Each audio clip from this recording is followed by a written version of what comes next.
Darren Volt served in the Royal Guard for 7 years. He was not noble, was not a favorite of the commanders, but he was an honest blade, fast, disciplined, attentive to details that others missed. That was why when a jewel disappeared from the younger prince's chambers in the palace, suspicion fell not on the real thief, a cunning servant who had secretly worked for a foreign treasury for many years, but on Darren, who had been standing guard that night at the restricted wing. The investigation was formal, too formal. The captain of the guard, an old friend of the real thief, did not look any deeper. He needed a quick result, not justice. Darren was demoted, stripped of his pay, had his name removed from the guard registry, and was thrown outside the gates of the capital with no right to return to service. He did not resist. There was no point in arguing with a system that had already made its decision. He simply took his old training sword, the only thing that remained his personal property, and left the city with empty pockets and a bitterness that does not pass quickly. For 3 days, he walked along the trade road, sleeping in haystacks and roadside ruins, wondering what to do next. A mercenary? There was too little trust in loners without recommendations. A sword teacher? Who needed a teacher without a name? He felt like a man who had been deprived not only of his position, but also of his purpose. And at that very moment, fate, as often happens, gave him a chance where he least expected it. On the outskirts of the small trading town of Graven, he came across a slave market, dirty, noisy, reeking of sweat and fear. It was the last place he wanted to enter, but his growling stomach and the hope of finding temporary work forced him to pass through the marketplace. A large caravan company of slave traders had just finished the main sale. Strong men, sturdy female workers, and young fighters had long since been taken by local landowners and mercenary houses. Only those whom no one wanted to take remained: emaciated old men, lame teenagers, a woman with a crippled arm, a trembling young man with a cough who would clearly soon collapse with fever, and a dozen others thin, weak, beaten down, staring at the ground without a single spark of hope. The slave trader, a fat man with a gold tooth, wearily waved his hand toward this group. "Want to take this trash? I'll give them away almost for free, just so I don't have to feed them until the next town." Darren stopped. "How much?" The slave trader, not expecting anyone to be interested in these people at all, laughed. "1 silver coin. For all of them. It is easier for me to write off the loss than drag this rabble any farther." 1 silver coin. Darren looked at the people, dirty, frightened, abandoned by everyone. And suddenly something inside him responded. He himself had recently been thrown out, recently humiliated, recently written off by a system that had decided he was useless. Perhaps that was why he did not see trash in these people. He saw in them what he saw in himself, potential that no one had wanted to notice. He took the last silver coin from his pocket, his last coin in the world, and placed it on the slave trader's table. "I'll take them all." When he led them away from the market, not one of them raised their head. Some trembled from hunger, others feared they would be sold again. Darren stopped on the outskirts of the town, looked at this crowd, 14 people of very different ages, and spoke the first words that determined his future. "You are no longer slaves. You are free, but if you want to survive, you will have to trust me." Silence. No one answered. One old man sobbed quietly. The young man with the cough fell to his knees from weakness. Darren understood that these were not soldiers before him. Before him were the fragments of people whom life had broken. But he also understood that broken things could be put back together if one knew how. He brought them to a ruined barn outside the town, which he had chosen beforehand the only thing he could afford. There he divided the meager remnants of food equally for the first time in a long while, letting them feel that they would not be abandoned. "My name is Darren," he said. "I was a warrior of the Royal Guard. I was expelled unjustly. You were sold because you were considered useless. Perhaps you and I have more in common than it seems." One of the women, who had remained silent all this time, quietly asked, "What do you want from us?" Darren looked directly at her. "I want to give you a chance to become neither slaves nor victims, but warriors." Laughter rang out quiet. Bitter someone did not believe a single word at all. But Darren knew. Words meant nothing here. Only days, months, and years of hard work would matter. The beginning was agonizing. He had no money for enough food, no weapons except his own sword, no armor except what he himself assembled from junk. He hunted in the forest to feed the group, sold old things at the market, took on odd jobs clearing stables, carrying loads just to earn enough for the bare necessities. At the same time, every morning he began training, not with the sword, with the body. Many of his new charges were so weak that they could not run even 100 steps without stopping. Darren built the program gradually, light stretching and breathing exercises in the mornings, walking with weight to restore muscle, simple balance movements, and, most importantly, the discipline of a schedule, which gave people structure after the chaos of slavery. Many complained. A lame teenager named Tobin was angry that he could not stay on his feet for more than an hour. The woman with the broken arm, Mira, feared that she would never be able to hold a weapon again. Old Garn simply remained silent for most of the day, accustomed to considering himself doomed. But Darren did not allow himself to pity them. Pity kills faster than hunger. Instead, he gave them small victories. The first successful push-up, the first kilometer walked without rest, the first wooden sword held without falling to the ground. And gradually, very slowly, something began to change. After a month, the emaciated bodies began to take shape. Not strength yet too early, but endurance. Tobin ran an entire mile without stopping for the first time, and could not believe all evening that he had done it. Mira began training her grip with her healthy hand, compensating for the injury. Even old Garn, silent all this time, once approached Darren and said, "I thought my life ended on the day I was sold. And what do you think now?" Garn looked at his calloused but no longer so weak hands. "I think perhaps I have one thing left to do." "What?" "Teach the others what I know. I was a blacksmith for 20 years until my health failed. I can make weapons, bad ones, but weapons." That became the first turning point. Darren realized his group was not simply soldiers in training. These were people with pasts, with skills, with stories that could become part of their common strength. A blacksmith, even if physically weak, could teach others metallurgy. A woman who had previously worked as a herbalist could handle treatment. Even the sick, coughing young man, Elvin, turned out to be remarkably observant and quickly memorized tactical formations when Darren explained the basics of combat. Darren began assigning roles not by strength, but by potential. And that decision became the foundation of the future legend. Garn, despite his poor health, began assembling a simple forge from improvised materials, old pieces of metal found at an abandoned dump, and a furnace built from broken bricks. The first blades were clumsy, crooked, brittle. But with each week, the quality improved. Darren used every free minute to teach the basics of combat to those who could remain on their feet. He did not chase the beauty of technique, only effectiveness. Simple blocks, simple strikes. Simple coordination in a group.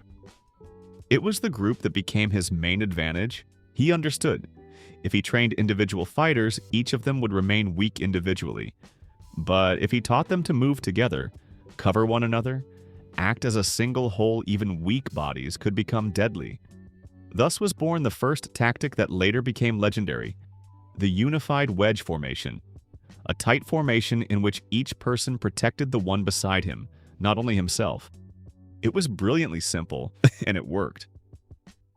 The test came unexpectedly. A small gang of bandits operating on the road near their camp noticed the group of emaciated former slaves and decided they were easy prey food, tools, perhaps new goods for resale. There were 6 bandits. Against them stood Darren and 8 of his students, still weak but no longer helpless. Darren did not run away. Instead, he formed his people into the wedge they had practiced over the previous weeks. The bandits laughed when they saw the skinny, ragged opponents. The laughter stopped quickly. The formation held tight. Tobin and Elvin covered the flanks. Mira, despite her injury, delivered precise strikes with her healthy hand at Darren's command, while he himself fought in the center, breaking one attack after another. A few minutes later, 4 bandits lay wounded, 2 fled. No one in the group died. It was a small victory, but it changed everything. The people who a few weeks earlier had been slaves without hope had just defeated armed bandits. It was not merely a physical victory, it was proof that they were no longer victims. Darren, standing in the middle of the camp after the battle, looked at his people tired, but with burning eyes, and understood he was on the path to something greater than mere survival. Rumors spread quickly, especially in small towns. The story of how a group of former slaves repelled bandits reached the local Baron Oswald Crane, a man known more for stinginess than generosity, but possessing enough common sense to notice a potential benefit. He sent a messenger with an invitation to a meeting. Darren came alone, leaving the group to train. The Baron met him with narrowed eyes, studying his worn clothing and confident posture. "I was told that a former guardsman bought a pile of useless slaves and turned them into fighters," the Baron said. "Not useless." "Simply underestimated," Darren replied. The Baron smirked. "I have a problem with bandits on the southern road. If your underestimated ones deal with it, I will pay in silver and give you official status as a mercenary unit." It was exactly what Darren needed. Not a handout, a contract. A chance to earn money, become legal, and obtain the first real resources. "Agreed," he said. The southern road had been swarming with bandits for several months, and previous mercenaries had either died or fled. Darren understood that this was a serious trial, but he also understood if he succeeded, his reputation would grow instantly. He carefully prepared a plan. Reconnaissance through Elvin, who turned out to be an excellent observer. Traps devised by a former hunter among the new students, a quiet man named Bren, who had previously worked as a game beater. The tactic of luring the bandits into a narrow canyon, where their tight formation could use the terrain against the enemy's numerical superiority.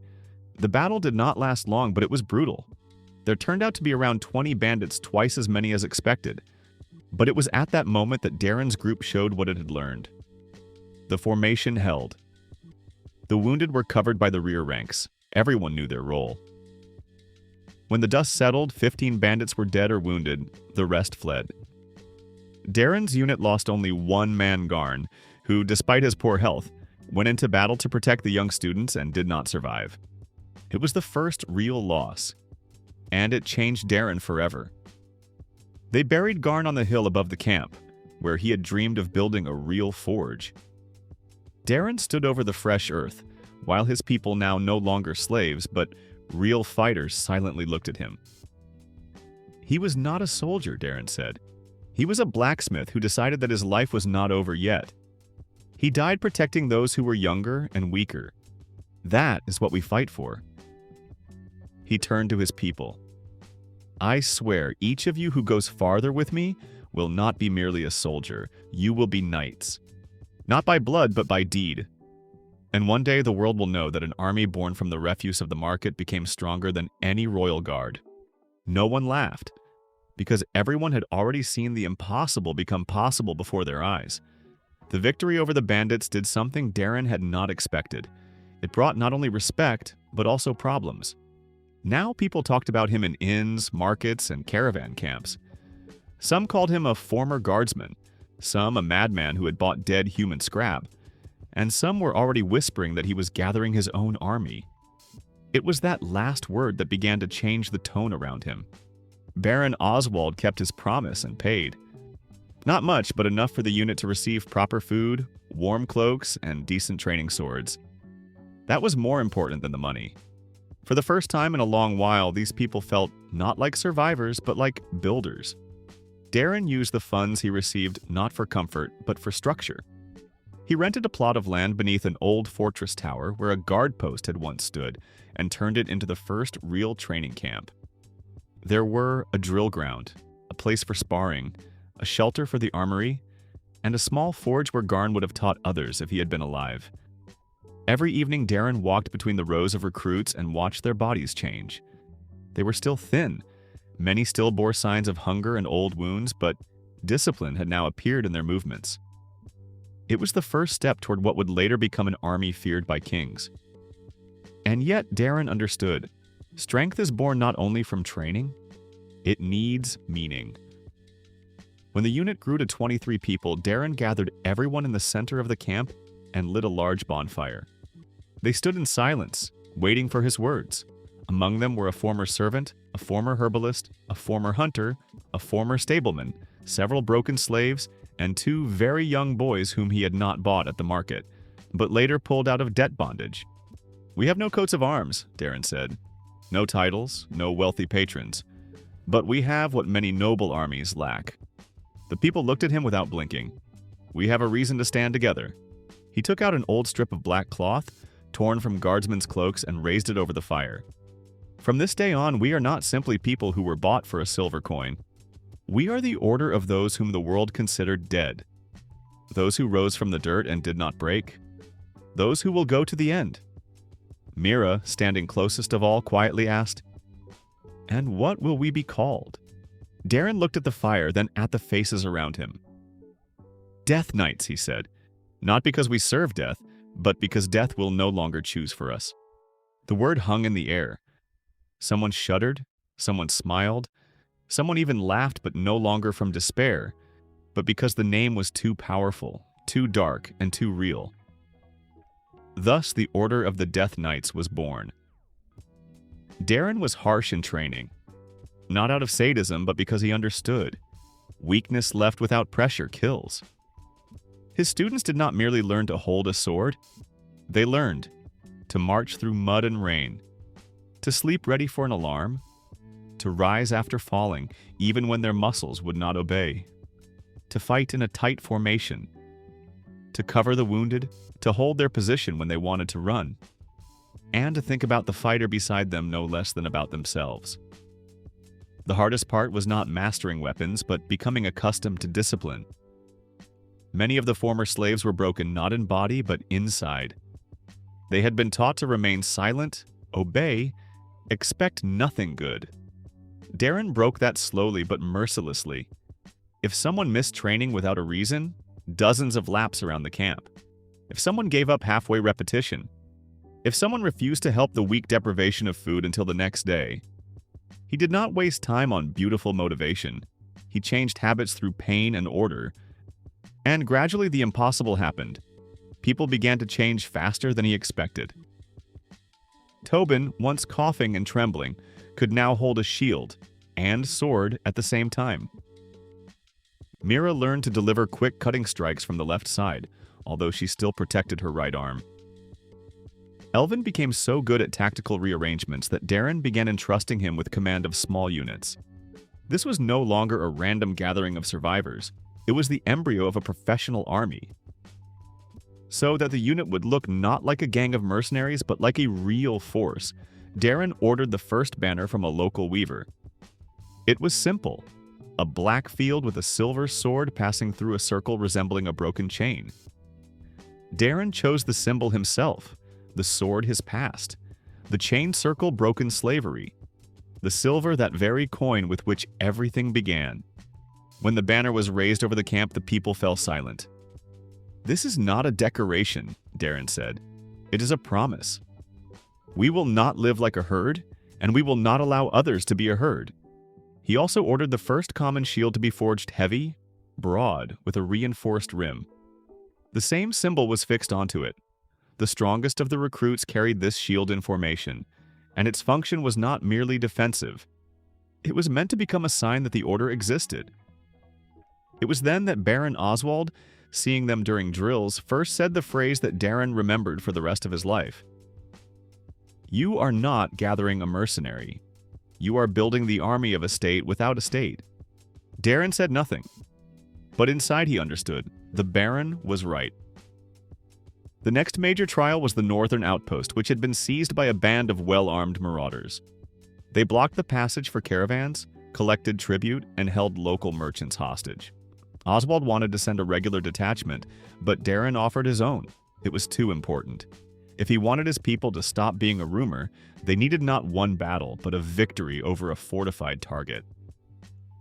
The siege was short, but tense. Darren divided his fighters into 3 units: shield bearers holding the front, swordsmen moving in from the flanks. A light group that cut off the enemy's route of retreat. They did not attack head-on. They pressed with rhythm, coordination, constant movement. The marauders were strong in numbers, but could not understand how to oppose an enemy that did not break under their assault and did not panic. At the decisive moment, Darren himself stepped forward and met their leader in battle, a former soldier who had turned to banditry. Their duel was brief. Darren was more skillful, cleaner, faster. One strike knocked the sword from the enemy's hands, another pinned him to the ground. When the outpost was taken, the merchants who had been held hostage looked at Darren's unit as though it were a miracle. And then, for the first time, someone called him not simply a warrior. "Commander," said one of the freed merchants. "A true commander." The word stuck. The victory at the northern outpost did not remain a local event. Caravans spread rumors throughout the kingdom. The former guardsmen who had bought slaves for a single silver coin had already defeated bandits, taken a fortification, and trained broken people to fight like a disciplined combat unit. In taverns, people argued whether it was truth or legend. Some claimed that Darren used forbidden battle magic. Others that he had made a pact with the dead. Still others were simply jealous. The royal court, of course, heard as well, but not immediately. First, the rumors passed through officer circles, then through supply officials, and only then reached the people who did not like the appearance of overly successful figures outside their control, including Darren's former colleagues. And that was bad, because among those who worked in the royal guard, there remained people who remembered his dismissal. And one of them, Captain Loren, the very man who had signed the papers in the jewel disappearance case, very much did not want the truth to come out. He decided to act before Darren became too well known. A messenger from the capital arrived with an official letter. Darren was invited to give testimony in the old case, formally to restore justice, in reality to determine how dangerous he was. Darren understood this at once, but he also understood evasion would look like an admission of weakness. So he went, not alone with 24 of his best fighters who already knew how to move in battle. It was not only an escort, it was a demonstration. He had strength, and he no longer traveled defenseless. In the capital, he encountered what he had not seen since his exile, the former world, which tried to pretend that everything had been legal. The investigator asked questions with poorly concealed politeness. Captain Loren remained cold, and the palace officials looked at Darren as though he were simply a man who had suddenly become inconvenient. But Darren was prepared. With his help, one of the former palace servants, who had long remained silent out of fear, confirmed that the jewel had been stolen on the orders of the senior court treasurer. Moreover, it turned out that Captain Loren had ignored the evidence, so as not to spoil relations with an influential house. Loren tried to deny everything, but Darren already had witnesses, and records, and even several items connected with the real thief. The case began to fall apart. For the first time in a long while, Darren stood before the palace not as an accused man, but as a man whose name was beginning to be cleared. When it became obvious that the accusation had been false, the royal guard found itself in an awkward position. Formally, Darren was not immediately restored to his former position. The court likes to delay, but his name ceased to be considered a stain. And that was only the beginning. The commander of one of the border fortresses, having seen him during the proceedings in the capital, offered him an official military contract, escorting caravans, defending the frontier, taking part in suppressing rebel units. Darren accepted, but on the condition that his unit operate as a single combat formation, not as a jumble of separate recruits. From that moment, the Death Knights entered history not as a gang or a chance alliance of former slaves, but as an official military corps. They began to be supplied better. They began to be paid. They began to be envied, and Darren began to see that his path extended beyond a local legend. Now it was a matter of creating a force comparable to the best royal regiments, only more flexible, harsher, and, most importantly, more loyal to him personally. Darren led his people on a major campaign into the western lands, where a rebellion of several minor lords had broken out. They needed not merely a strike, but an exemplary victory, and he gave it. He did not throw the unit into a disorderly attack. Instead, he used the system he had been developing for months. Reconnaissance before battle, division by roles, feigned retreats, formation of shield bearers, strikes from the flanks, and the conclusion of battle through encirclement. The opponents, accustomed to feudal skirmishes and ordinary brute cavalry force, could not understand why former slaves moved like a single body. Their horses broke against the formation. Their archers lost their rhythm. Their infantry could not withstand the pressure when every strike of the Death Knights landed precisely on a weak point. By the end of the week, the rebellion had been crushed.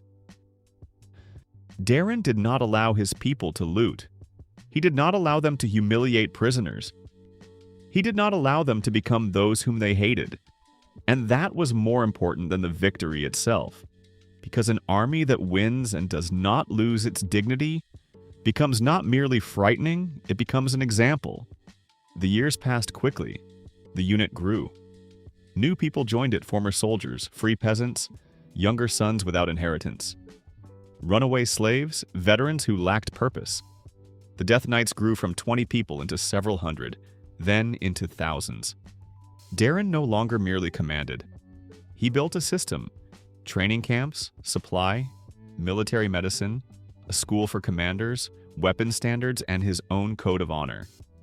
He was respected not only for his victories, but also because he did not betray those who followed him. When the kingdom entered a prolonged war in the east, it was his core that proved to be the instrument capable of turning the course of the campaign. And when the old king died without a strong heir, Darren found himself at the center of a political vacuum. Then began what would later be written about in the Chronicles. Not a rebellion, not a usurpation, but an ascent. Because the army that had once been born from slaves was now the only force capable of keeping the state from collapse.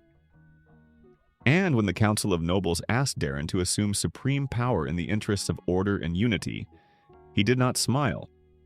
He simply said, "If I become emperor, then no one will ever again be sold for being unnecessary." And the world understood. A new era had begun. When Darren realized that the kingdom could no longer exist in its old form, he did not make the decision at once. He had been a man of the system for too long to easily become the man who breaks it. But the system was breaking itself. The weak king died. The heir proved incapable of restraining the barons. The provinces began tearing at one another, and the slave-holding houses, sensing chaos, began draining from the country everything they could. Then Darren saw politics for the first time, not as a background, but as a battlefield. By that time, his Death Knights were no longer merely a unit. It was a disciplined military force with its own supply, intelligence, forges, medical wagon trains, and a network of loyal people on the roads. They did not accept random adventurers into their ranks. Every new recruit underwent selection: endurance, resistance to pain, the ability to hold formation, readiness to obey. Darren understood that the army of the future is not built around a single charismatic hero. It is built on repeatability. When he was summoned to the capital for a council of lords, he did not come alone.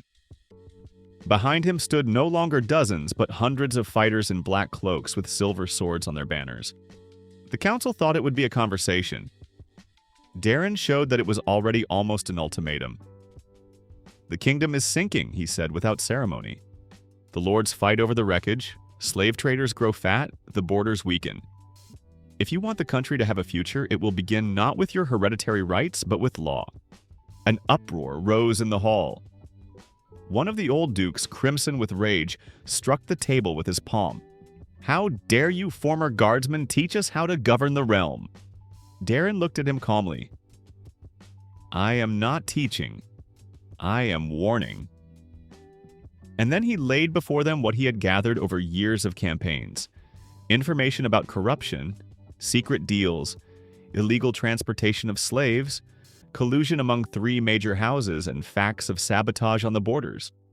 The council fell silent, not because they believed him at once, but because too much of it turned out to be true. 2 days later, the arrest began. A week later, the purge. A month later, the collapse of the old court. And then it became clear. The crown was already lying on the floor. All that remained was to pick it up. Darren did not strive for power for the sake of power. He repeated this to his people, to the barons, and to those who feared change. But that was precisely why they began to support him. People were tired of those who wanted to rule for the sake of their own appetites. Darren, however, spoke of order, of ending slavery, of a single law, and of the fact that every army must defend the country, not the purses of the houses. This position made him dangerous to the old elites, and extremely attractive to everyone else. When the Regency Council offered him the title of Supreme Military Protector, he refused. When part of the nobility offered a compromise with the division of power, he refused that as well. He understood that half measures would only postpone civil war. The country needed a single center, not another temporary arrangement. And then what had been feared and awaited at the same time happened. Popular garrisons, several border fortresses, townspeople tired of war taxes, and most of his own officers publicly supported Darren as the future emperor. The old institution of royal power was broken not by the sword, but by the fact that no one wanted to defend it anymore. The crown was brought out to him in the square before the palace. Darren looked at it for several seconds, as though assessing not the metal but the price that would have to be paid. Then he raised his gaze. "If I accept it," he said, "then the first thing I will do is destroy slavery in this kingdom. Completely. Without ransom, without exceptions, without agreements." The crowd was silent. He continued. "Second, all those who profited from the sale of people will stand trial. Third, the army will serve the country, not the houses. And fourth, everyone who tries to restore the old order will understand that the world has changed." And only after that did he take the crown. Darren's coronation was strange. There was no lavish theater of the old court. There were no long speeches about the divine origin of power. There was the square, the army, the people, and the scroll of decrees that he signed in the first hours of his rule. First decree, the slave trade is declared illegal. Second, all current slaves are freed. Third, the property of the slave trading houses is handled by a state commission. Fourth, former slaves receive the right to free labor, employment, land, and the protection of the law. It was a blow to an entire economy. But Darren knew that if he did not strike now, the country would remain sick forever. He also did not allow the crowd to carry out a massacre. On the contrary, he created special tribunals to judge the guilty. Some considered it softness. Darren considered it a necessity. He did not want the new era to be born from lawlessness. The Death Knights became the core of the new imperial army. They were not disbanded, not dissolved into the old regiments, not diluted with outside officers. On the contrary, their discipline, their loyalty, and their experience became the model for the new army. Thus began the Empire of the Black Sword, as the chronicles would later call it. The first years of Darren's rule were spent not on luxury but on reforms. He knew military affairs better than most courtiers and understood that the old army was a collection of poorly trained, poorly supplied, and poorly motivated people who were controlled through fear and debt. He introduced a single weapon standard, permanent training camps, a medical service in the army, a supply system through state warehouses, a command hierarchy based on merit, not blood, and mandatory rotation of officers to prevent local feudal armies from forming within the imperial one. It was revolutionary and very, very dangerous for the old houses. Because now one could become an officer through talent, not through a family name, a soldier through strength and discipline, a commander through victories. The empire was changing before their eyes, and those who lived through hereditary superiority felt the ground slipping from beneath their feet. But that was precisely why Darren's army became the strongest in the world. It was not a beautiful ceremonial force. It was a machine in which every part worked. And the Death Knights remained the elite not because they carried a grim name, but because they were those who could not be broken. The first major external war began almost immediately. The northern principalities, seeing the weakness of the old state, decided to tear away part of its lands. They expected that the new emperor, a former soldier and a man from the lower classes, would be occupied with internal purges and would not have time to respond. They miscalculated. Darren personally led the army. But he did so not as a lone hero, but as a commander who understood logistics, time, and the cost of a mistake. He did not throw all his strength into a single strike. He divided the campaign into stages: reconnaissance, seizure of bridges, isolation of the princely forces, destruction of supplies, and only then the general offensive. Unlike the old lords who loved battle for the sake of glory, Darren loved victory for the sake of results. When the Northerners reached the battlefield, they saw before them not a scattered mass, but a disciplined front. The Imperial cavalry struck the flanks. The infantry held the center. The archers fired at the command groups, and the Death Knights, like a striking fist, broke through the places where the enemy formation was already trembling. The victory was complete. But the most important thing happened after the battle. Darren did not allow his people to destroy everything indiscriminately. He declared an amnesty for the ordinary northern soldiers, offered them service in the new army, and punished only those lords who had organized the war and traded prisoners. Thus, he not only gained territory, he began expanding the empire not through fear but through loyalty. While many expected the new emperor to drown in palace life, Darren remained the same man he had been before. He had little tolerance for ceremonies, disliked lavish halls, and preferred to spend his time either in the training yards, at headquarters, or on the border with a map in his hands. The nobles were irritated. It seemed wrong to them that a man wearing a crown ate simple food, read reports himself, and personally inspected fortifications. But that was exactly what made him frightening. He was not a puppet in the hands of the courtiers. He understood every number, every shipment, and every order. One day his old officer Tobin, now already a regimental commander, asked, "Why do you not build yourself a proper palace?" Darren smirked. "Because a palace is a trap.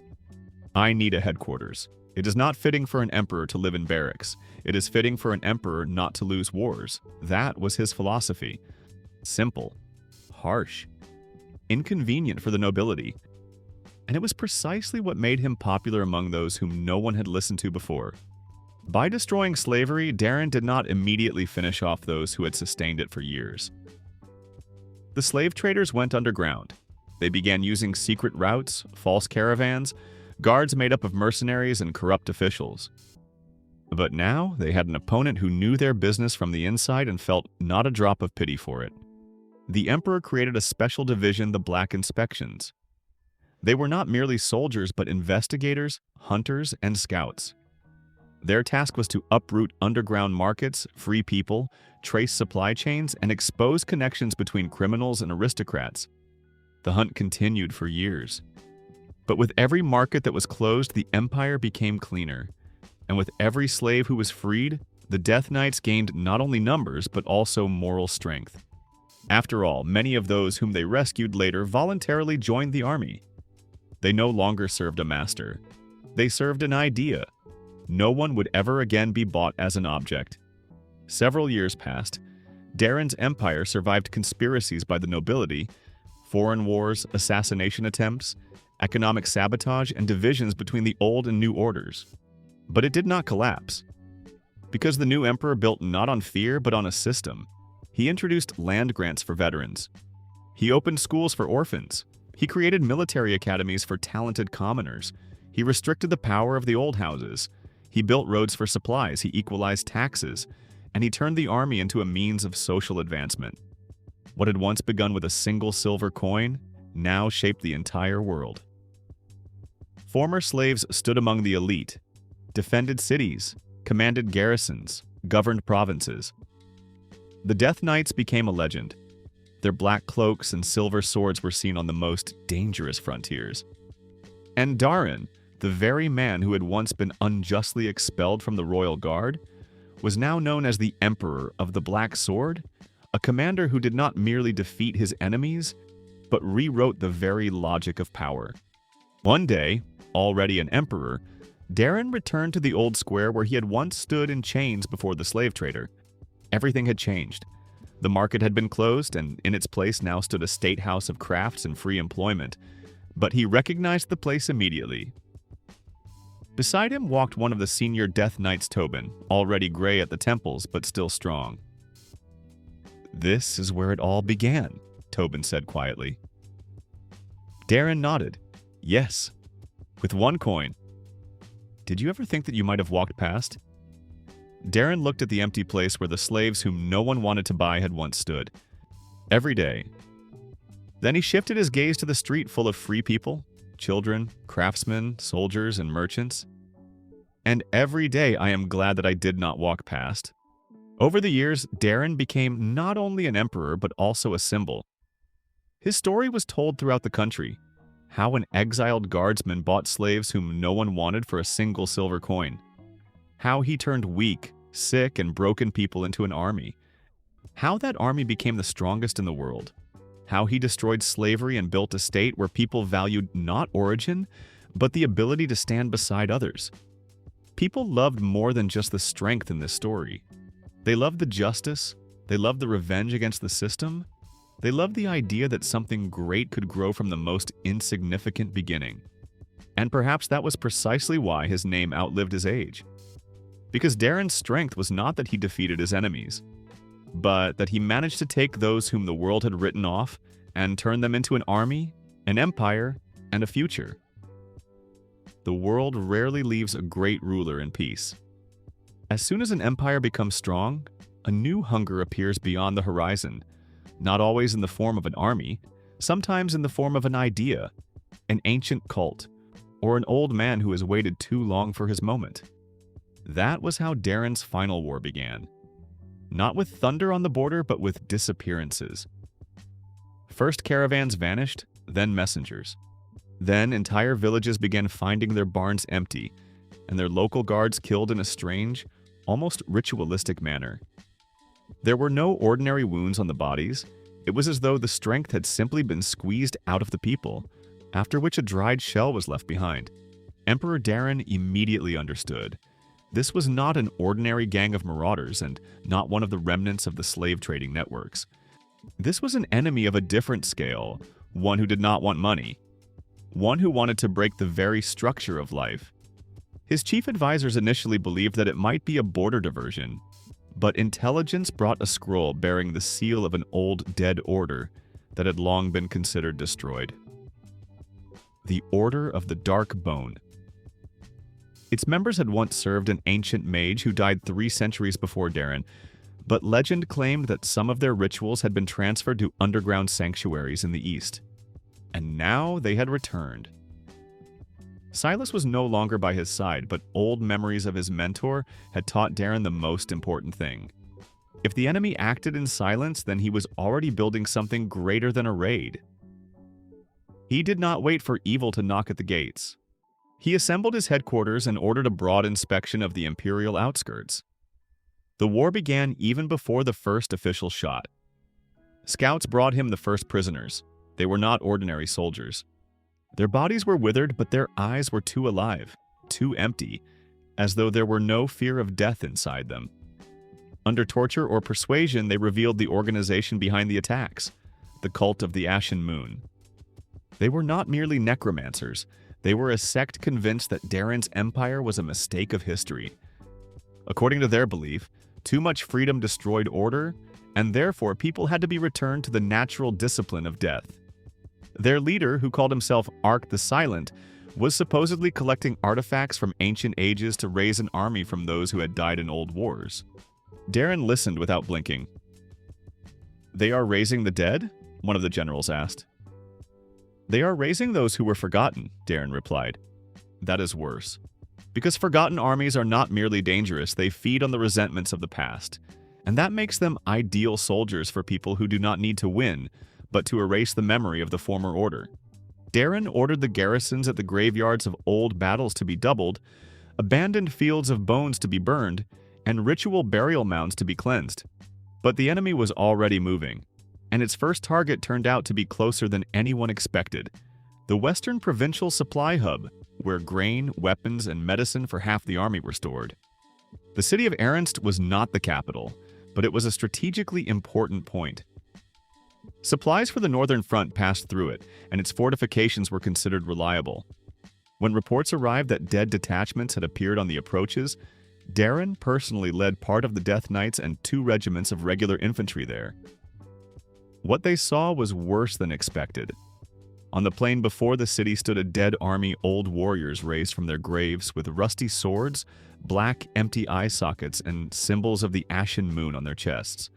Heavy figures in battered plate armor walked among them, probably former knights, once the elite, but now dull, merciless machines leading the subordinate dead forward. But the most frightening thing was not their number. The most frightening thing was their silence. They did not shout, did not roar, did not rush into battle. They simply walked. Darren understood. If the city fell, the enemy would gain supplies, dead soldiers, and a moral blow against the entire empire. He formed his forces beside the walls and personally climbed onto the forward rampart. The Death Knights took the center, the crossbowmen the flanks, and the fire mages prepared cleansing circles. When the dead approached, Darren gave the command. The city turned into a blazing forge. The Imperial marksmen fired at the connecting necromantic nodes. The infantry broke the formation of the undead with shields and spears. The Death Knights, with their iron discipline, burned through the ranks of the dead who felt no pain, but still could not withstand the precise coordination of the living. That night, Ernst held. But Darren lost too many people to consider the victory easy. After the battle, Darren did not sleep. He walked through the rows of the fallen, ordered everything possible to be collected, and then descended into the underground infirmary where one of the captured necromancers lay. He was a thin man with burned fingers and a strange, almost ecstatic gaze. Arct is not seeking victory, he said, before anyone even questioned him.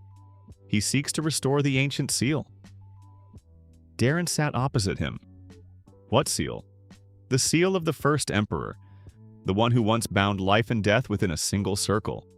If it is broken, the dead will cease to remain at rest. They will become an endless army. Darren remained silent. Then he asked, "Why do you need this?"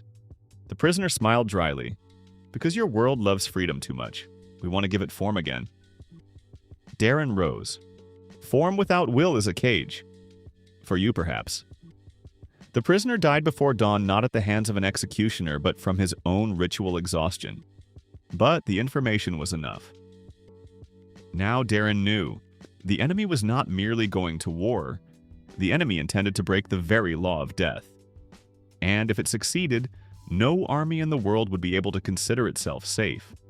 The trail of Arc the Silent led east toward the ancient ruined capital of a kingdom that had perished long ago, standing among stone bones and abandoned temples. According to the archives, the source of the old seal was located there. Darren assembled an expedition that in any other situation would have been called suicidal. 1,000 Death Knights, light mages, siege engineers, and the best scouts. He had no intention of giving the enemy time. The journey was difficult. Along the way, they encountered detachments of dead horsemen attacking from the fog, traps on ancient bridges, and undead disguised as stones among ritual ruins. But Darren's people were no longer those broken slaves whom he had once bought for a silver coin. They marched like a professional army, covered one another, held formation, and did not give in to panic. When they reached the old capital, they were met by black towers without windows and an altar made from fragments of old crowns. Arct stood in the center. He was tall and thin, wearing a black and white cloak and a mask that covered half his face. Dead guards moved around him, and the ancient seal pulsed beneath his feet. "Emperor of the Black Sword," he said calmly. "You arrived earlier than I expected." "You have lived in legend for too long," Darren replied. "It is time to end you." Arc did not immediately rush into the attack. He raised his hand, and the ground trembled. Skeletons of the old empire climbed out of cracks in the stone, not merely dead, but encased in heavy armor and filled with ancient ritual power. These were not mindless corpses. These were elite warriors of the past, raised once more. Darren understood. An ordinary battle would not work here. He issued orders instantly. Light mages to the center, heavy infantry into a wedge, the Death Knights to clear the ritual nodes, scouts to search for the source of power. He himself moved directly toward Arct. Their battle was not a duel of sword against sword. Arct used ancient death magic, creating spectral blades and tearing apart the space around himself. Darren answered with technique, speed, and absolute will. He did not merely want to win. He wanted to reach the essence of the ritual. Arct was dangerous. Very dangerous. Each of his strikes carried not only force, but exhaustion. Once Darren was nearly struck by a ritual pulse that made the skin on his arm go numb. But the Emperor did not retreat. At that moment, one of the Death Knights, an already gray-haired veteran named Tobin, shouted from the other side of the square, "I found the node!" That decided everything. Darren changed direction, avoided another strike with a single leap, and together with a group of assault fighters broke through to the stone monolith in the center of the seal. The destruction of the node caused a flash of light and cracks throughout the underground circle. The dead around them began to crumble as though their bones had forgotten why they had been assembled. Arcte lost his composure for the first time. "No!" he shouted. "The seal must not be destroyed." Darren, raising his sword, replied, "Then you should not have touched it," and struck. The destruction of the seal did not come without consequences. The flow of energy exploded across the square. Part of the ruins collapsed. Several dozen fighters suffered severe injuries, and Darren himself was thrown back by the blast wave. When he rose, Arcte was no longer there, only traces of ritual ash and a torn mask. But the army of the dead had ceased to exist. It was a victory, however, a very costly one. Many believed that everything would end there. But Darren understood. Arcte could not have built such a network alone. That meant he had patrons, perhaps other cults, perhaps hidden aristocrats. And that meant the war was not yet over. It had merely moved to a new level. After returning to the capital, Darren held an emergency council. He ordered the old necropolises closed, all ritual goods inspected, the schools of light mages strengthened, and a system of constant observation over the Deadlands established. The Empire endured. But the world now knew even death was not guaranteed peace. The true strike came not from outside, but from within. One of the senior ministers, a man named Valier, whom Darren had once appointed to oversee supplies, turned out to be connected with the remnants of the cult. Not out of fanaticism, but out of fear. He hoped that if Arcte won, the old elites would retain part of their power. As always, betrayal began not with evil, but with calculation. Darren did not arrange a public execution. He summoned Valier to the council chamber and, after showing him the intercepted documents, offered him a confession, in exchange for the complete truth about his connections with the cult. He broke quickly, too quickly. It turned out to be worse than merely an isolated conspiracy. It was discovered that the cult of the Ashen Moon had been financed by several secret houses, hoping to weaken the empire and restore the old feudal order. In other words, the enemy from the shadows and the old order were working together. Darren listened silently, then tightened his fingers around the armrest. So they are prepared to sell even death itself, merely to restore their right to slavery and hereditary levies. Valier did not answer. The Emperor rose. No, there will no longer be any place for that. And it was after this that he introduced new laws. Any secret slaveholding was equated with high treason. Necromancy without imperial authorization, a death sentence. Financing anti-imperial cults' confiscation of property and trial. Old elite houses found guilty of conspiracy were deprived of part of their lands.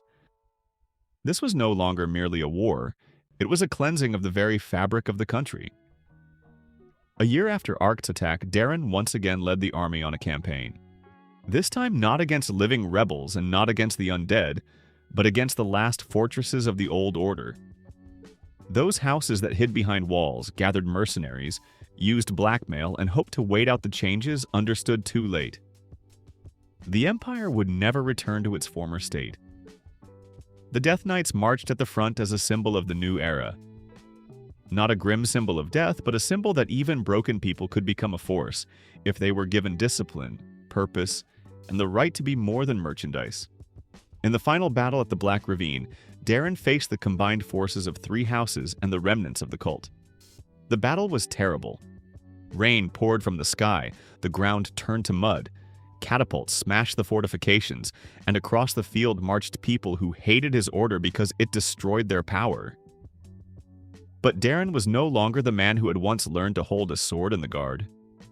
He was an emperor who knew the price of victory, the price of loss, and the price of the state's future. When the enemy faltered, he did not pursue them in fury. He surrounded them, pressed them, cut apart their logistics, blocked their routes of retreat, and gave the command to finish the battle without senseless slaughter. Those who surrendered received a trial. Those who continued resisting were destroyed. Thus, a new order came to the world. After the victory, Darren did not hold a feast upon the bones of his enemies. He stood on the battlefield amid the rain and listened as his officers gathered behind him. Many thought that he would now announce a new dynasty, eternal rule, his own cult. But Darren said something else. Everything we have done has value only as long as not a single person in this country is ever again sold as an object. He looked at his death knights, at the veterans, at the former slaves, at those who had once been nobody. We won not because we were born better, but because we were given a chance to become stronger. Then he returned to the capital, where the chroniclers, ministers, and people were already waiting for him. His name was written into the chronicles as the name of the founder of a new era. But he himself always remembered the most important thing. Everything had begun with one mistake by the royal guard and one silver coin at a market of rejects. And perhaps that was precisely what made his story so frightening to the old world. Because it proved, even the most unwanted person could become emperor if he decided not to break. After the final war, the Empire of the Black Sword finally received what it had been deprived of for so long. Not peace as a pause between battles, but peace as a habit. Years of fighting had left their mark on everything on the roads, on faces, on language, on the way people looked at the uniform of the Imperial Army and the black flag of the Death Knights. But now, instead of smoke above the borders, columns rose from forges, barns, and new schools. The state was no longer being built around survival, it was beginning to be built around the future. Darren understood that this very moment was more dangerous than any war. On the battlefield, the enemy is visible. In the world after victory, the enemy hides in habits, in greed, in nostalgia for the old order, in the exhaustion of the people. An army can be defeated once. The habit of submitting to tyranny is much harder. Therefore, the emperor did not relax.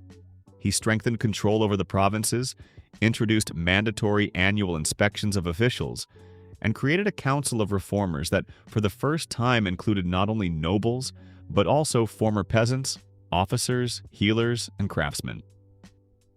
The old families complained that power was becoming crude and losing its nobility. Darren answered them calmly, "I am not building nobility. I am building a country." This phrase quickly spread through the cities and barracks. It was repeated by soldiers, teachers, and craftsmen.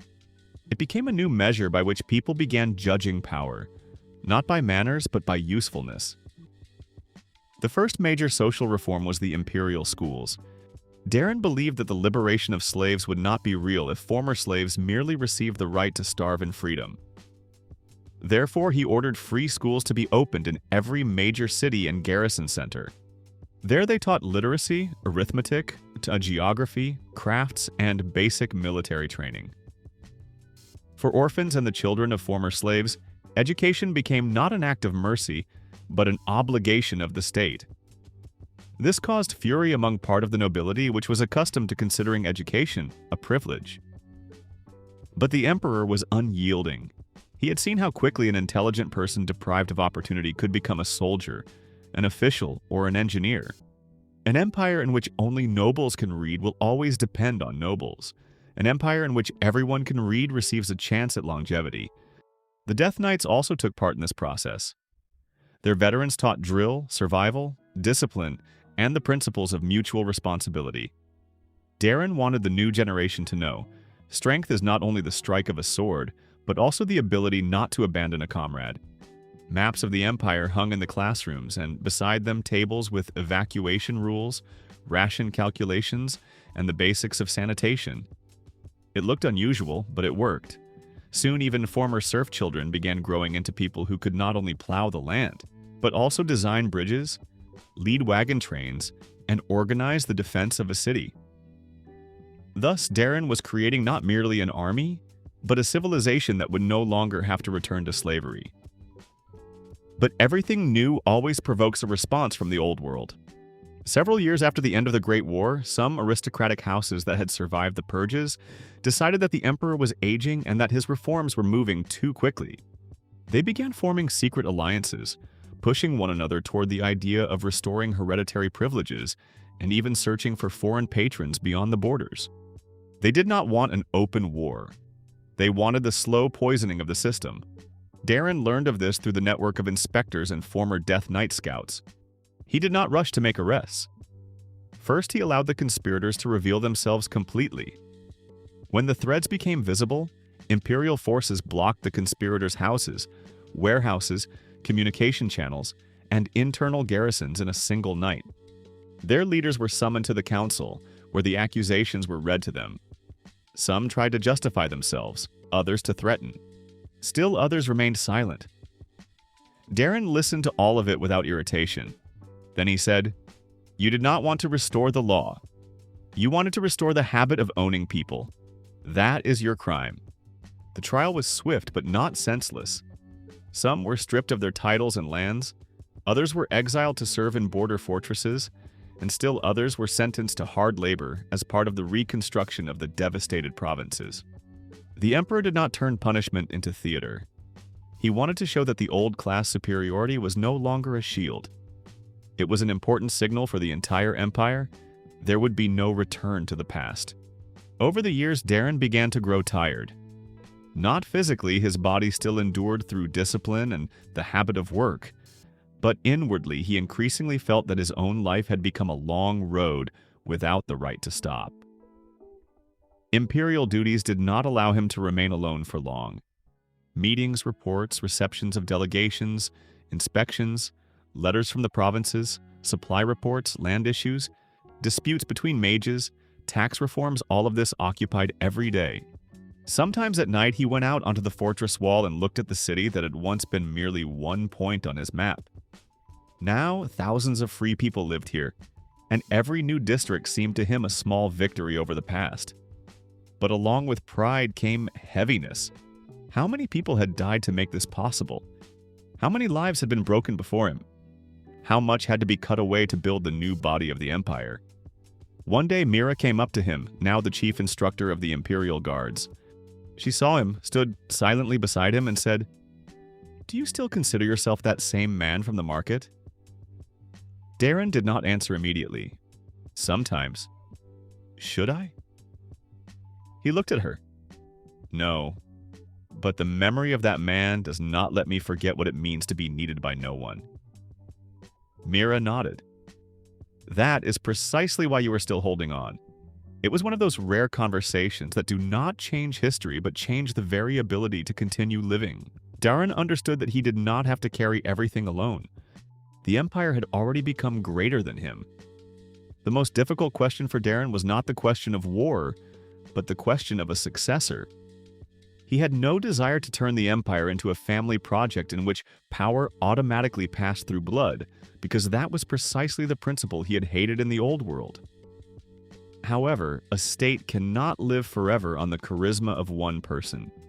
It needs a structure that will outlive its founder. He created the Council of Continuity, a body made up of military officers, civil administrators, judges, and representatives of the provinces. Its task was simple: to prevent the country from once again falling into the hands of a random heir or a palace clique.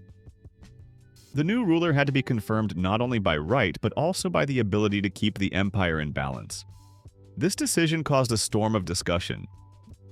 Many believed that Darren was contradicting himself. He was the emperor, so why should he restrict future emperors? But he answered this way: "Because I do not want to be remembered as a man who simply won. I want it to be impossible for anyone to buy a person for a coin again after I am gone." Thus was born the idea of the empire as an institution, not as a personal trophy. This became one of the main pillars of the state's longevity. After Darren's death, it was this system that would prevent the country from collapsing. Darren did not die on the throne. His final battle took place much later, when it already seemed that the main threats had been eliminated. In the Far East, an alliance of tribal chieftains rose up, promised help by the remnants of the old slave trading network and several surviving necromancers. They hoped that the emperor had weakened, that the old diseases would return, that the empire would finally drown in its own complexity. Darren went personally. Despite his age, he still carried a sword and wore heavy armor. But now he was accompanied not only by veterans of the first recruitment, but also by their students, the third generation of the Death Knights.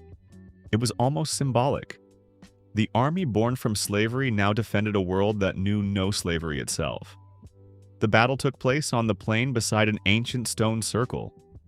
The enemies used cavalry, incendiary arrows, and sacrificial magic. But they lacked the most important thing, an understanding that the Empire had long ceased to be easy prey. They were attacking not a country of the past, but a country that had already learned how to defend itself. Darren entered the battle at the center of the formation. He did not do it for glory, he simply knew. If the soldiers saw the Emperor beside them, their resolve would become stronger. At the decisive moment, the enemy chieftain charged at him with a ritual spear.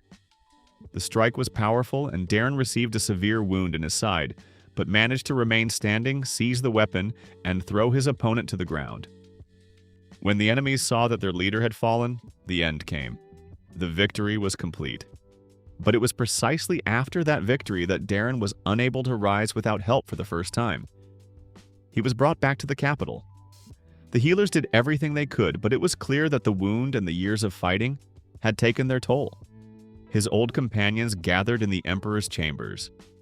Mira, Tobin, several generals, the head of the school, the chief of the inspections, and new representatives of the provinces. They stood not as subordinates, but as witnesses to an entire era. Darren lay calmly with his eyes closed and then unexpectedly asked to be raised.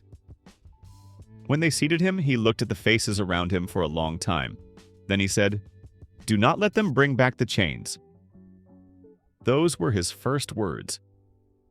Then he added, "If anyone says that the Empire rests on my name, do not believe them. It rests on people who learned not to be objects." Someone tried to interrupt him, but Darren raised his hand. "And one more thing. Do not make a saint out of me. I did much out of rage, much out of pain, and much out of fear. But if there was anything worthy in my actions, let it become a lesson, not a cult." The room remained silent. Darren smiled almost imperceptibly. "And now, make sure this country lives longer than I do." Those were his last clear words. Darren's funeral became an event unlike anything history had ever known. Not because of the wealth of the ceremony, but because of who came to say farewell. Former slaves, soldiers, craftsmen, farmers, generals, teachers, officials, widows of the fallen, schoolchildren, and veterans of every campaign filled the square. The funeral carriage was decorated not with gold, only with black cloth, bearing a silver sword and a broken chain. No one wept alone. The entire country wept. Mira, standing beside the coffin, placed upon it the hilt of the old training sword that Darren had once given her during the first months of the unit's formation. "You said that death would no longer choose for us," she said quietly. "And you were right." Tobin did not say a word. He simply saluted as though standing on a drill ground, as if the Emperor were about to come out and inspect their order. Then the coffin was lowered into a stone crypt beneath the central square of the capital. Only one inscription was carved into the slab: Darren, first Emperor of the Empire of the Black Sword, the one who freed the name of man. It was brief, and it was enough. After Darren's death, many expected upheaval. And there was upheaval, but it was not catastrophic. The Council of Continuity worked, the army remained loyal, and the provinces did not rebel, because they no longer saw any reason to return to the old order. Slavery remained history, not an acceptable practice. The schools continued their work. The black inspections eliminated several more underground networks. The Death Knights became not a cult of personality, but an independent order of guards protecting the Empire according to its charter. Over time, people began telling Darren's story in different ways. Some described him as a great liberator, others as a harsh reformer, still others as a man who had spilled too much blood for the sake of order. And all of them were right in some way. But the main thing was not even the judgment of his personality. The main thing was that his era proved A state can change if there is a person unafraid to gather together the broken pieces of people whom no one had previously considered worthy of a future. The Empire of the Black Sword continued to live for a long time after him. It survived dozens of crises, changes of generations, new wars, diplomatic alliances, and internal disputes. But its foundation remained the same. Freedom not as a slogan, but as order. Discipline not as slavery, but as a condition of equality. Power not as a privilege, but as a duty. And above all of this remained the memory of the man who had once bought an entire destiny for one silver coin. In the farthest corners of the empire, people still loved to tell the story from the very beginning. Not from the coronation and not from the final war, but from the market where a former guardsman stopped before broken, starving people. Children were told, "Strength can grow from any humiliation if you do not allow yourself to rot inside." Soldiers were told, "Loyalty is born not from fear but from a shared purpose." Scholars were told, "A school is more important than inheritance." And rulers were reminded, "Power that does not protect the weak will one day perish." Thus, the tale of Darren became not merely a chronicle but part of the state itself. Fortresses bore his name, his oaths were repeated in the army, and his reforms were studied in schools. And even when many years had passed and generations had changed, people still returned to one simple thought. One silver coin changed the world because there was a man who saw in the refuse not merchandise, but the beginning of an empire. And perhaps that is the greatest victory of all. When Darren disappeared from history, the world did not stop. It continued to change as rivers change after a spring flood, slowly but irreversibly. The empire he left behind was no longer a fragile structure resting on the shoulders of one man. It had become a living system in which every city maintained its own defenses, every school trained new administrators, and the Death Knights became a symbol of the transition from slavery to dignity. But generations later, strange records began appearing in the imperial archives. At first they were considered legends, then errors made by scribes, then remnants of old folk songs. They spoke of a crack in the sky, signs among the stars, and the possibility that Darren's death had not been the end, but only the first stage of something greater. Chroniclers wrote of a mysterious ritual that was not supposed to be completed, but had nevertheless left a mark upon the fabric of the world. And although most scholars considered it superstition, senior mages noted, the boundary between life and death had indeed become thinner in certain parts of the empire. In those places the sound of chains was sometimes heard, although chains no longer existed there. And one day a light appeared above the capital. Not lightning and not the sun, more like a crack in the air itself. A man fell out of it whom no one recognized, although many felt a strange sense of recognition. Tall, with a straight back, wearing a black cloak that belonged to no era, and with eyes containing neither confusion nor fear. It was not quite Darren more precisely, not the Darren who had died and been buried beneath stone. But neither was it someone else. Within him were joined the memory, will, and strange calmness of a man who had survived his own legend. He stood on the roof of a ruined temple, looked over the city, and for the first time in a very long while did not hear the noise of war. Then he smiled. So it worked after all, he said. The city had changed. The buildings were taller, the streets wider, and channels of light ran through the air, powering magical pockets for letters and information. The army wore new insignia, but the black sword and broken chain still remained on the old banners. It was not a museum symbol, but a memory the Empire refused to surrender to time. Darren quickly understood the main thing. He had ended up neither in his past nor in the future he knew. The Empire had survived, but the world around it had become different. The provinces used more complex communication artifacts, the academies developed magical technological disciplines, and the Death Knights had become not only guards but also an order protecting the boundaries between humans, beastmen, spirits, and other races that had been included in the Imperial Order for the first time. Darren was in no hurry to reveal himself. He saw that the state remained stable, but a new danger had appeared within it: complacency. When an empire lives too long without a great crisis, it begins to believe that its order is eternal. But no order is eternal. He began with small steps. He changed into simple clothing, walked through several districts, and visited the old barracks quarter where the first Death Knight units had once trained. It was now a memorial complex and a school of military science. Images of Darren hung on the walls, but not as an idol, rather as an example. The inscriptions spoke not of divinity, but of discipline, equality, and the price of responsibility. One of the instructors, an old gray-haired officer, froze for a moment when he saw his face. "You have." "A strangely familiar gaze," he said quietly. Darren nodded and answered, "Once I also stood here and learned how to prevent the world from selling a person again." The old man was confused, but for some reason did not argue. There was something in Darren's voice that made it impossible to dismiss his words immediately. Meanwhile, a different conflict began growing over the provinces. Reports returned from the eastern borders about airborne flocks that did not obey the ordinary laws of nature. Birds that had once been simple animals now possessed strange abilities. Invisibility, sudden acceleration, collective minds, and magical cries capable of disrupting the formations of entire garrisons.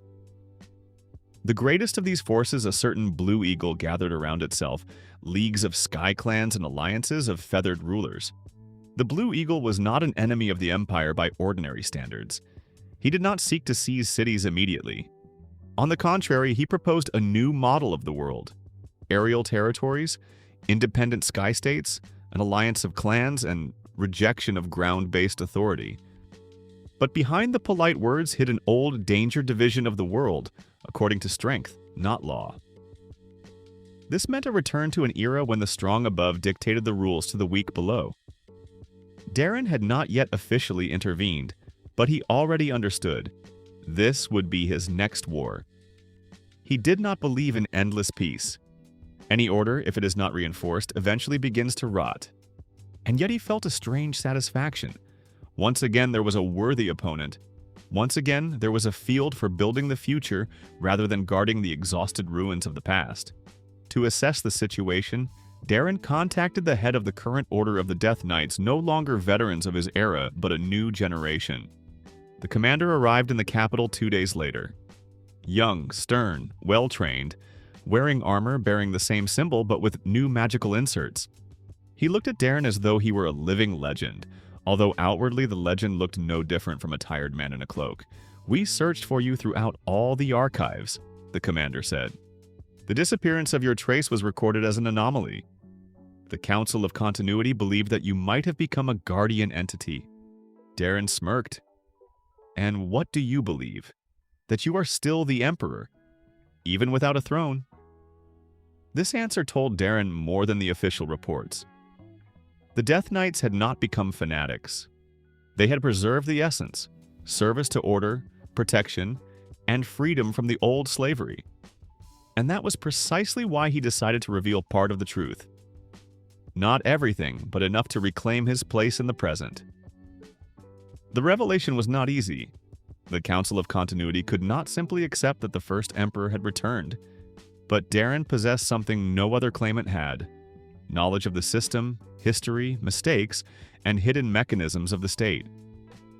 Moreover, he knew which dynastic compromises might one day lead to collapse. He was returned to the council as a special historical advisor, which, of course, was a diplomatic title for a man whose words still carried too much weight. Darren agreed, not because he loved titles, but because he saw that if he did not intervene now, the empire might begin falling apart from within, even while appearing strong from the outside. While Darren rebuilt his place within the system, aerial platforms fortress cities inhabited by bird clans were being constructed over the distant imperial territories. Officially, they were autonomous allies. Unofficially, potential competitors. The Blue Eagle gathered more and more forces around himself, promising freedom of flight, a pure hierarchy, and power without slow earthly compromises. Darren understood that many young rulers and even part of the elite might be tempted by such a model. Fewer taxes, less land, fewer borders, more elitism and speed. But speed often becomes an excuse for a new tyranny. People forget that convenience is not always the same as justice. He began with reforming the aerial treaty. The empire offered the birds not submission but a new status. not a separate authority, but special representation within the common imperial space. They would have their own cities and trading rights, but no right to impose a separate law upon the entire sky by force. It was clever, but not everyone agreed. The Blue Eagle refused, not with anger, with arrogance.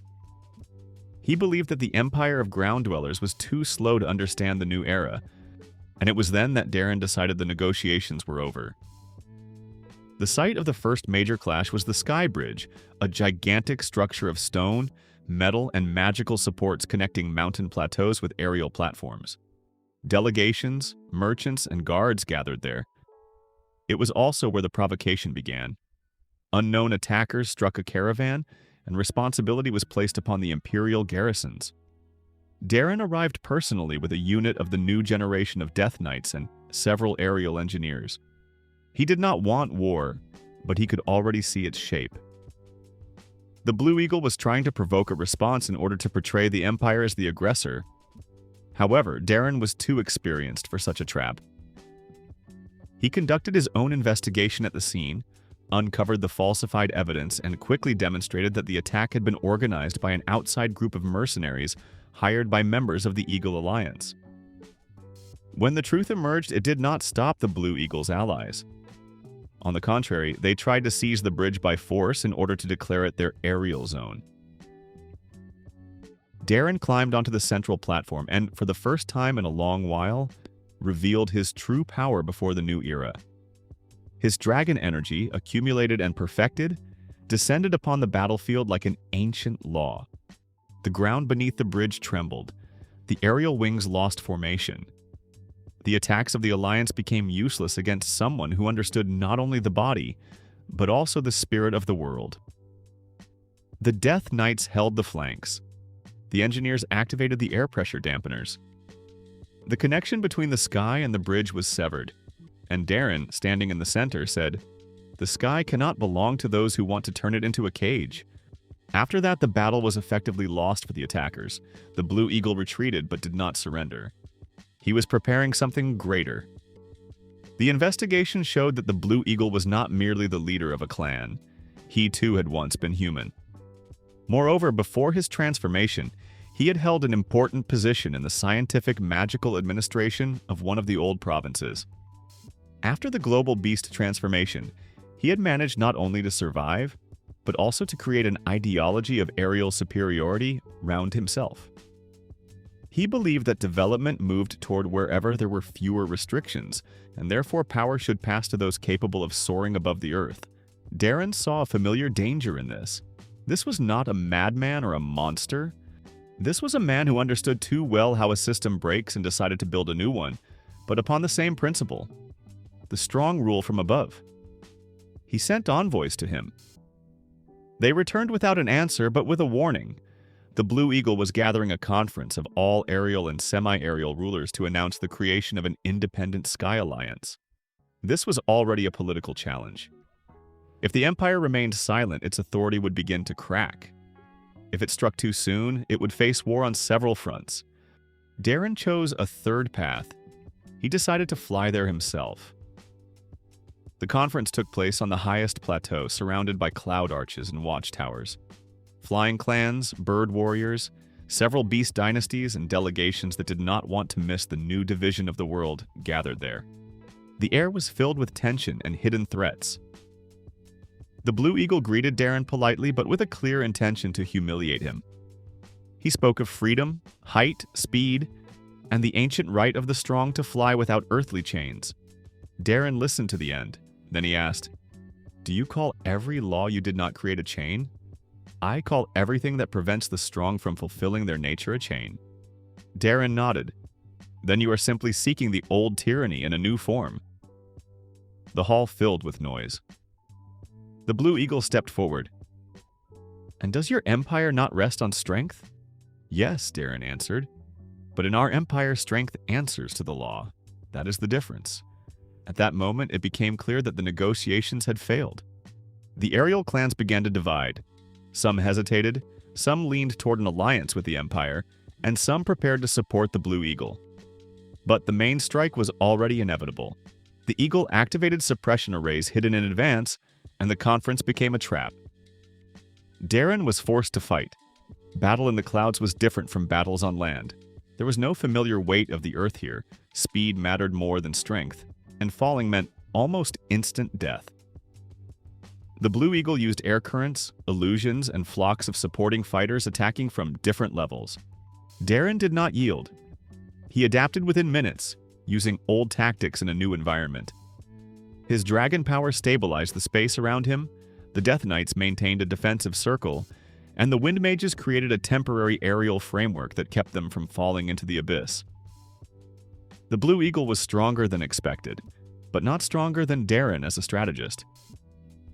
The Eagle relied on superiority of height and rhythm, while Darren relied on control of space, destruction of key points, and gradual narrowing of the battlefield. He did not intend to win beautifully. He wanted to end the conflict, and eventually he did. Not with one strike, but with a series of precise decisions. He destroyed the supporting crystal, seized the aerial node, disabled the main source of suppression, and forced part of the Eagle's allies to become neutral. When the Blue Eagle himself faced the choice of dying with his dream or recognizing imperial law, he hesitated for the first time. "You do not understand the sky," he hissed. Darren answered, "I understand people, and that is enough." The victory over the Sky Alliance did not destroy every opponent, but it changed the very direction of the world. After the conference, many clans chose to join the Imperial Order, rather than fight against it. It was not merely a political decision, it was an acknowledgement that the old principle of division by height and strength could not withstand a system in which the law was stronger than the ambitions of one leader. Darren returned to the capital no longer as a ghost of the past, but as a man who had once again become part of living history. The Empire saw him not as a myth, but as a continuation of its own logic. He became the one who had returned to prevent the future from repeating the old mistake. And it was then that he did what even those closest to him had not expected. He created a new school of successors. Not heirs of blood, not personality cults, not a secret order of obedient copies, but a school of people learning how to build a society without chains and without fear. He personally taught history, tactics, the ethics of power, and the mistake of every system in which the strong believe they are eternal. His lectures were dry, direct, and very difficult, but that was precisely why the students listened more carefully than they did to any sermon. One of them once asked, "Great Emperor, what do you consider your greatest achievement?" Darren thought and answered, "Not the crown, not the victories, not the war, but the fact that people in this country can live without asking permission to exist." And this phrase became the Empire's new unofficial motto. When Darren first saw the rupture in the sky, he understood. The world had finally entered a new phase. This was no longer a simple clash of states, races, or armies. It concerned the very structure of reality. After a series of mutations, sky alliances, and ancient forces awakening within the bodies of animals, the boundary between nature, will, and magic had become fragile. Some scholars called it the second birth of the world, but Darren preferred a simpler definition. An era in which the weak could no longer live by the old rules. The old chronicles said that true dragons were not merely creatures, but supports of existence, forces close to the laws of nature. Darren had long felt something similar within himself, although he had never called himself a god. His power grew not only through battles, but also through accepting responsibility. It was a strange sensation. The more people he protected, the more strongly the traits of something ancient, almost cosmic, manifested within his body and spirit. After returning from the aerial campaign, he began noticing that his dragon energy changed the very structure of the space around him. Metal near his palm became warmer, the air denser, and ordinary beasts froze for a second, as though sensing a foreign law. The Council of Mages suggested that the Emperor had already entered the state described in ancient texts as the true awakening of dragon essence. Darren himself merely grunted in response. If this is awakening, then it is too quiet. But it was precisely the silence that was alarming. Because great changes are rarely accompanied by thunder immediately. At first, the world merely rearranges its breathing. The first consequences did not take long to appear. Creatures no one had ever seen before began emerging from the ruptures. At first they were minor anomalies: predatory birds with crystalline wings, beasts with several streams of consciousness, fish capable of crawling across dry land, and boars whose strength surpassed that of siege horses. But then more dangerous forms began to appear: flocks, connected by a shared mind, and leaders capable of changing their own nature during battle. Darren sent expeditions to all major zones of instability. At the same time, old archives concerning ancient cycles of world transformation were opened, and it was discovered that something similar had already happened in the distant past. At that time, civilizations collapsed because they tried to force the new reality into old frameworks. Darren had no intention of repeating that mistake. He convened an emergency Imperial Congress and stated directly, "This is not a crisis that can simply be waited out. This is a new order of existence. Either we learn to live within it, or it will erase us." Many were frightened. Some decided that the Emperor had finally lost control, but most already knew. If Darren spoke of change, then it was already happening. His words became the signal for reforming the entire border policy. New units were created. Not merely combat units, but adaptation units. They were trained to operate against unpredictable forms of life, study anomalies, rapidly construct defenses, and avoid panic when encountering the impossible. The Death Knights once again found themselves at the center of events. This time, they defended not only cities, but the very idea of human order. Amid these events, Darren had to meet someone he had not seen since his own death in the previous line of reality, a man who had once been called his final student, and was now the master of the Imperial Archive, keeper of memory, and advisor to the Council of Continuity. He was neither warrior nor mage, but a historian named Elias, who had spent his entire life gathering fragments of information about the first Emperor. When he saw Darren, his face turned pale. "This is impossible," he whispered. "In a world splitting at the seams, many things are possible," Darren answered. Elias was unable to speak for a long time. Then he led him into the archive hall and opened shelves containing ancient documents, diaries of the first Death Knights, records of the reforms, and even personal letters written by those who had served with Darren during the First Era. It turned out that the trace of his personality had not disappeared. It had been transformed into the foundation of political mythology, and the mythology, in turn, had preserved the real mechanisms of power. "We did not know how to explain your disappearance," Elias said, "but all the chronicles agreed on one thing. You did not die like the others. You seem to become part of the very structure of the country." Darren remained silent. Then he said quietly, "If that is true, then I have no right to watch it collapse." This became the point after which his return ceased to be a strange anomaly. It became a necessity. Understanding that the ruptures and new forms of life could completely change the imperial balance, Darren began the final and most profound reform of his era. He proposed not merely new armies, but a new civil order. If the empire had previously been built upon freeing people from slavery and protecting the law, it now had to learn to recognize the right of other intelligent forms to participate in the common order. This did not mean surrendering to chaos. On the contrary, on the Sixiayam, Darren believed that if the new beast clans possessed consciousness, language, and the ability to negotiate, they could not simply be imprisoned or destroyed. They had to be included in the system, but under conditions that protected the human world from the dictatorship of strength. Thus, new charters appeared, on the status of intelligent beast communities, on shared borders, on the right to autonomy while recognizing imperial law, on military and trade agreements, and on the prohibition against exploiting any intelligent beings. It was revolutionary even by the standards of Darren's empire, because he was not merely fighting against slavery as a social system. He was fighting against the very habit of turning another person's will into one's own resource. And that was precisely why his reforms were stable. They were based not on pity, but on principle. The first major test of the new policy took place in the so-called breathing forest, where the ruptures had created a hybrid ecosystem. There, the trees moved slowly, as though hearing the footsteps of unwelcome visitors, and the grass reacted to sound. Within the forest lived a pack of tree-legged creatures, half human, half deer, who did not attack first but defended themselves brutally if they sensed a threat. Darren personally led the delegation. The Death Knights, Archmages, and interpreters of the Beast Clan's gestures went with him. They were facing not a battle but contact. But contact proved more dangerous than combat. The forest did not accept outsiders. When they moved deeper inside, the trees began closing together. Roots rose from the ground, and beastmen hiding in the shadows watched every movement. The leader of the pack, a tall woman with deer antlers and green eyes, came forward, holding a spear. "Have you come to take our home?" she asked.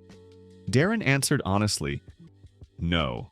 I have come to understand whether we can live beside one another without devouring each other." It was an unexpected answer, and it was precisely what saved the situation.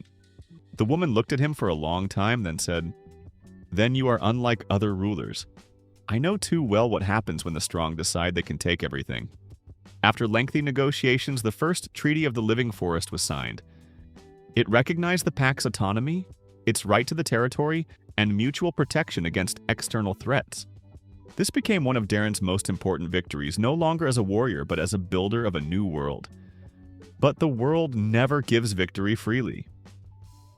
While Darren strengthened external relations, a new threat grew within the Empire, not a rebellion, and not a conspiracy of nobles, but a philosophy of superiority.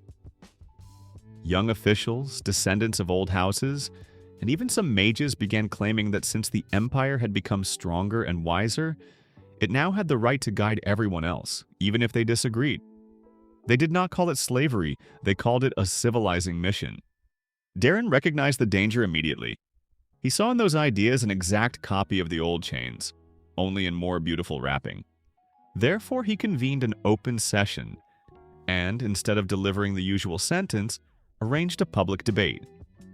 He brought before the council representatives of the Beast Clans, ordinary townspeople, teachers, soldiers, and officials. Then he asked one question.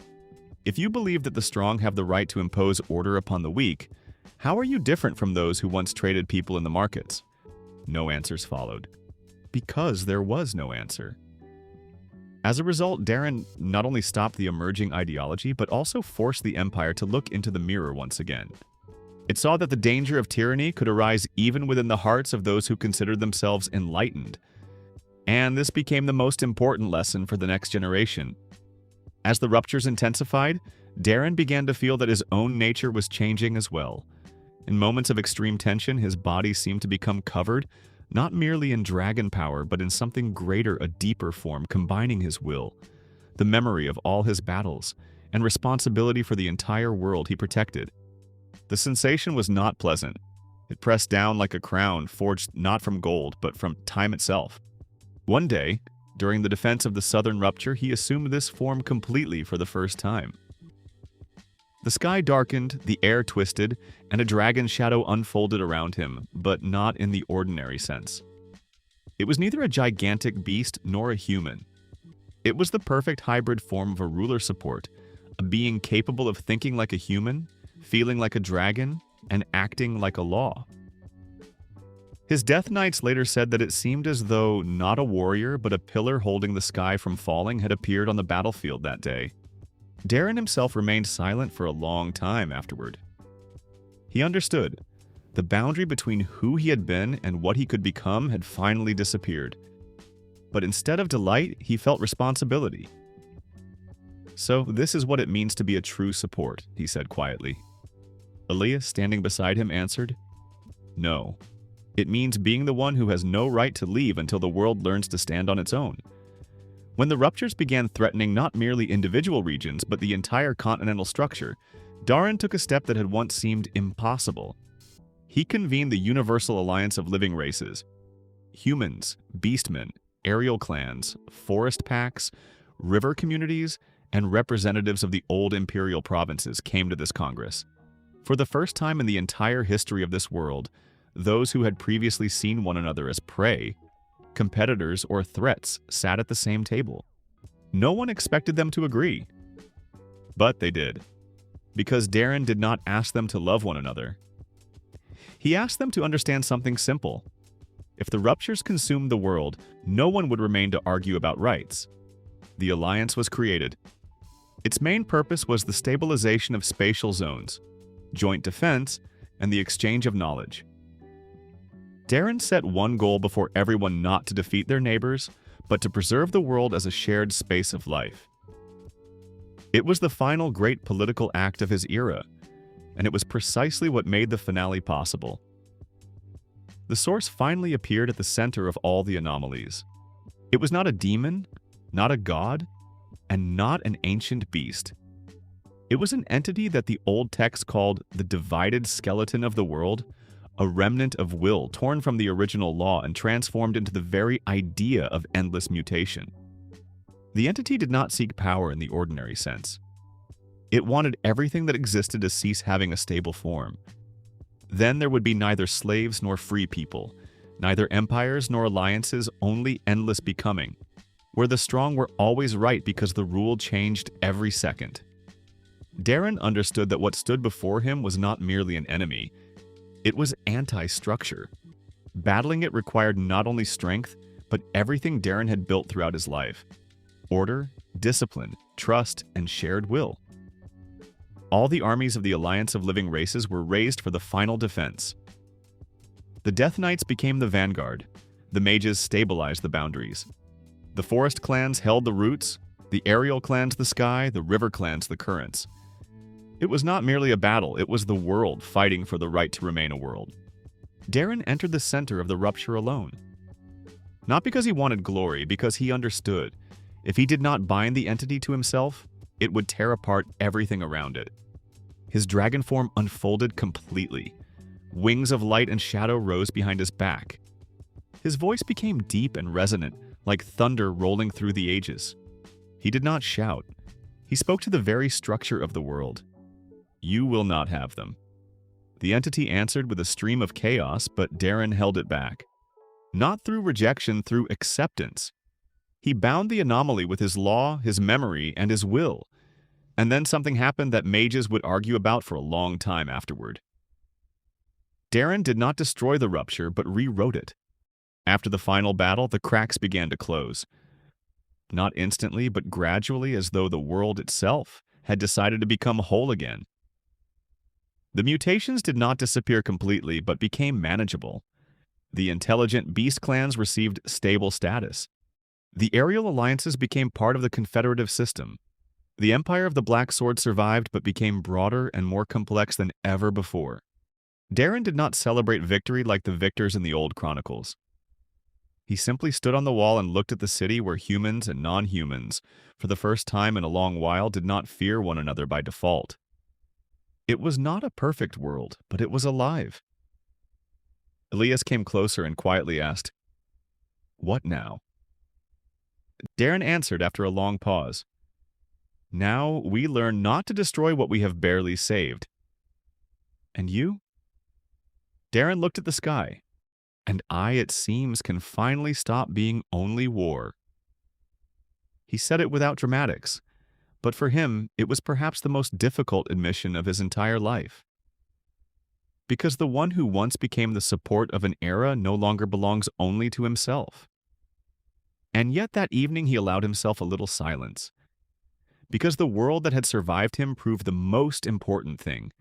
Even from slavery, blood, reforms, wars, and ruptures, not only an empire can grow, a future can grow.